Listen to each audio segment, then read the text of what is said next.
Comment le serpent a trompé Ève? Si nous analysons les textes, le serpent entre en dialogue avec Ève et commence par poser une question qui lui répond déjà. Genèse 3 verset 1. Le serpent demanda, « C'est ainsi que Dieu a dit, ne mangerez-vous pas de tous les arbres du jardin ?»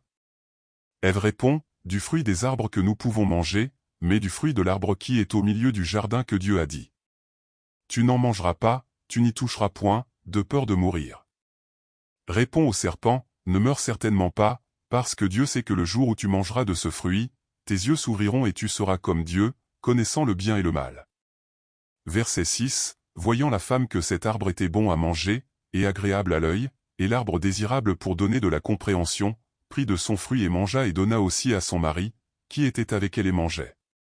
Disons qu'en termes de connaissance, les femmes ont fait une percée par rapport aux hommes. C'était le premier, n'est-ce pas?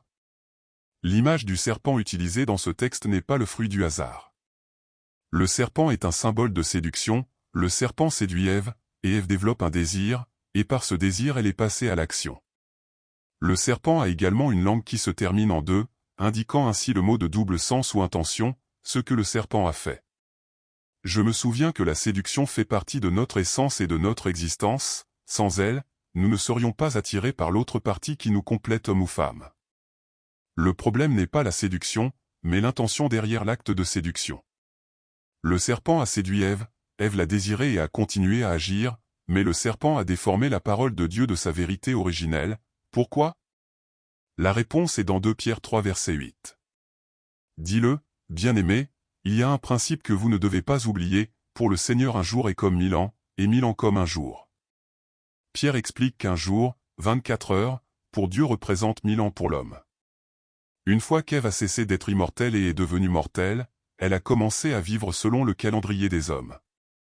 L'espérance de vie est d'environ 70 ans, ce qui signifie qu'Ève est morte au temps de Dieu environ 1h68 plus tard, en tenant compte du temps actuel.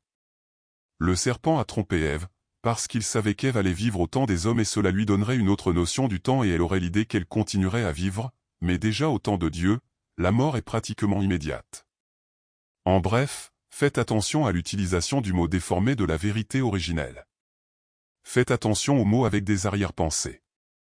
Et enfin, faites attention à comment et avec quelle intention vous utilisez l'art que Dieu vous a donné, l'art de la séduction. La séduction, dans son état originel, n'a rien de mal, c'est une énergie qui sert à attirer les deux extrêmes, l'homme et la femme. Sans elle, l'homme ne s'approche pas de la femme et la femme ne s'approche pas de l'homme. L'art de la séduction est même essentiel après le mariage, car vous devez continuer à maintenir cette énergie d'attraction, afin de rester ensemble et que l'attention de votre partenaire soit concentrée sur vous. La séduction a été créée par Dieu, c'est une énergie d'attraction, pour réunir les extrêmes, hommes et femmes, mâles et femelles, mais si elle est mal utilisée, ce sera une erreur qui entraînera des conséquences parfois dramatiques. Ce message vise à partager les connaissances. Elle apporte l'espoir, que Dieu vous parlera à travers le message, parce que je révèle une partie. Comme le dit la parole, nous le savons en partie, parce que tout est complété ensemble, où l'Esprit révèle la plénitude.